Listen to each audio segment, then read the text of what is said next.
Corona, जिसका उपज आज के दौर में पिछले साल चीन के वुहान प्रांत से हुआ, एक लेबोरेटरी से फैला। उस समय तक ये सिर्फ चीन तक ही सीमित था। सभी मनुष्य अपने अपने काम में लगे हुए थे। उन्हें क्या पता कि ये धीरे धीरे इतना फैलेगा कि पूरे विश्व को अपने लपेटे में लपेट लेगा। और हुआ वैसा ही। कोरोना फैलता गया और पूरे विश्व को अपने चंगुल में जकड़ लिया और आज तक बना हुआ है। बहुत सारी प्राणियों की हानि हुई, क्षति हुई और हम लोग अभी भी इसका हिम्मत के साथ, साहस के साथ, हौसलों के साथ इससे लड़ रहे हैं और इसे हरा के ही मानेंगे।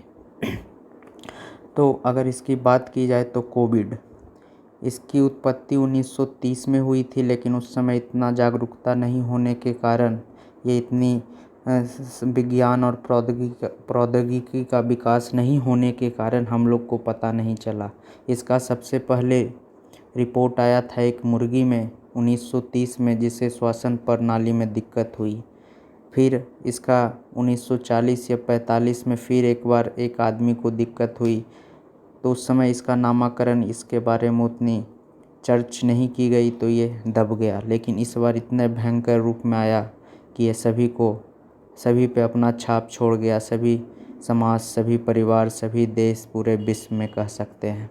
तो ये कोविड COVID है। अगर इसको तोड़ के देखा जाए, इसका विश्लेषण किया जाए, तो CO का मतलब होता है कोरोना, VI का मतलब होता है वायरस और D का मतलब होता है डिजीज, मतलब कोरोना वायरस डिजीज। ये मुख्यतः हमारे लंग्स, हमारे श्वसन प्रणाली, हमारे इम्यून सिस्टम पे प्रभाव छोड़ता है, उसको कमज़ोर करता है। अगर थोड़ा सा इसे बायोलॉजिकल टर्म में समझें तो ये इनएक्टिव फॉर्म में, कोई भी वायरस जो होता है वो इनएक्टिव फॉर्म में होता है और इसे एक लिविंग मीडियम चाहिए। और जैसे ही लिविंग मीडियम के संपर्क में आता है तो ये अपने आप को एक्टिवेट करता है और ये खुद भी लिविंग होके RNA का रेप्लिकेशन करके पूरे शरीर में फैलता है और शरीर को तोड़ देता है।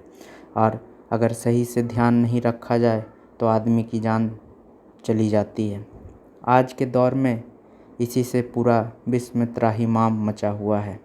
लोग हर दिन भारी संख्या में अपनी जान दे रहे हैं। उन सभी दिवंगत आत्माओं को मेरी तरफ से बहुत बहुत कोटि कोटि शांति, उनकी आत्मा को शांति प्रदान मिले। मेरी संवेदनाएं उन परिवारों के साथ भी है। और इस दौर में भी हमारे कोरोना वॉरियर्स जैसे डॉक्टर हुए, नर्सेज हुए, पैरामेडिकल स्टाफ हुए और जो भी बैंक कर्मी हैं, जो कि अपने जान को बाजी पे लगा के वैक्सीनेशन का काम किया है। वैक्सीनेशन चल भी रहा है, आगे उसकी स्टडी भी चल रही है। तो इसमें मेन दिक्कत ये होता है कि हम लोग के हौसले टूट जाते हैं, हम लोग घबरा जाते हैं और घबरा जाने की वजह से मनोवैज्ञानिक तौर पे, साइकोलॉजिकल तौर पे हमारे मन मस्तिष्क में एक डर बन जाता है। और कोरोना से कम डर के कारण से ज़्यादा मौतें हो जाती है। जैसा कि एक कहानी है कि एक बार एक आदमी को जेल में बंद कर दिया गया, उसे फांसी दी जाना था और उसको जेल में एक सांप भी रखा गया और उसको सांप को देख के उसे डर लगने लगा। तो वहाँ का जो जल्लाद था या जो हवलदार था, उसके आँखों पे पट्टी बांधा और पट्टी बांध के, सांप भी वहीं था तो उसको पट्टी बांध के वही हवलदार उसे चुट्टी काटा। तो उसे क्या पता कि वो हवलदार चुट्टी काटा, लेकिन उसे लगा कि ये सांप ने काटा। और उस डर के कारण, उस मनोवैज्ञानिक व साइकोलॉजिकल डर के कारण उसे लगा कि सांप ही काट लिया और उसकी जान चली गई। तो इसके माध्यम से ये मैं बताना चाह रहा हूँ कि इस दौर में, इस कठिनाई भरे दौर में सबसे ज़रूरी है मानसिक तौर पे मजबूत रहने का। मानसिक तौर पे अगर आप मजबूत रहेंगे तो आप शारीरिक तौर पे भी इस वायरस से लड़ सकते हैं और इस वायरस को अपने पास आने से रोक सकते हैं। सामाजिक स्थिति भी चरमरा गई बहुत सारे लोगों की, बहुत लोगों की। कई की फैक्ट्रियां बंद हो गई, जो दूर दूर अपने घर से बहुत दूर दूर जाके काम करते थे, उनकी नौकरियां छीन गई, उनके खाने के लिए लाले पड़ गए, उनके परिवार की पालन पोषण सही से नहीं हो पाई। कितने के माँ बाप बिछड़ गए, कितने के बच्चे मर गए। ये लचर स्वास्थ्य व्यवस्था के कारण। और कितने की आर्थिक तंगी आ गई, वो अपने बच्चे की पढ़ाई छूट गई। कितने की आर्थिक तंगी ऐसा है कि ऑनलाइन माध्यम से भी, मोबाइल से भी नहीं पढ़ सकते हैं। तो ये कोरोना ऐसा, लेकिन जहाँ पे विपत्ति आती है वहाँ पे, जहाँ पे विपत्ति आपदा आता है वहाँ पे अवसर भी होते हैं। हम लोगों को ये सिखा गया कि जब जब हम लोग अपने जड़ों से ऊपर उठने की कोशिश करेंगे, अपने मूल संस्कृति को अगर छोड़ के आगे बढ़ेंगे तो ऐसी दिक्कतें आएंगी। जैसे पहले के आदमी स्वच्छ खाना खाते थे, नीचे बैठ के खाना खाते थे, आने के बाद हाथ पैर धोते थे, जो आज की इस आधुनिकीकरण में थोड़ा सा टूट गया या छूट गया। तो ये कोरोना के माध्यम से ये सिखा गया। लोग बहुत पहले व्यस्त रहते थे, परिवार बच्चों के लिए समय ही नहीं निकालते थे, लेकिन ये कोरोना के कारण लॉकडाउन लगा और लॉकडाउन में सारे व्यक्ति एक घर में ही बंद रह गए, जिससे कि पारिवारिक तौर पे थोड़ा सा मिठासपन तो आया, लेकिन ये कोरोना इतना कहर बरपाया कि ये मिठासपन भी धीरे धीरे गायब होने लगा। तो इसमें सबसे ज़्यादा ज़रूरी है कि अपने आप को स्वस्थ रखें, मास्क का हमेशा यूज करें, हमेशा बीच बीच में हाथ धोते रहें, सैनिटाइज़र का प्रयोग करें।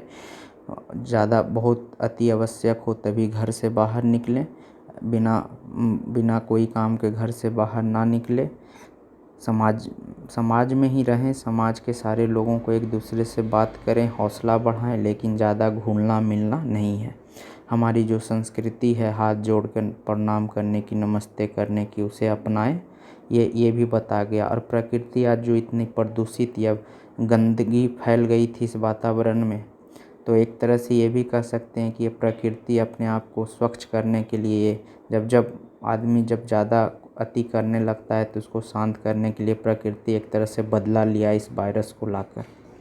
तो ये वायरस के कारण बहुत सारे साफ स्वच्छता भी आई। तो अगर इसके बहुत सारे नकारात्मक प्रभाव हैं तो कुछ न कुछ सकारात्मक प्रभाव हैं। अगर हम उसे सीखेंगे, उससे अच्छे से बना के रहेंगे तो ज़रूर हमारी ज़िंदगी सही रहेगी। वैक्सीनेशन का दौर चल रहा है, हम लोग को अपने आप को संयमित रखना है, अपने को हौसला बना के रखना है, परिवार का ख्याल रखना है और एक दूसरे का भी हिम्मत बना के रखना है।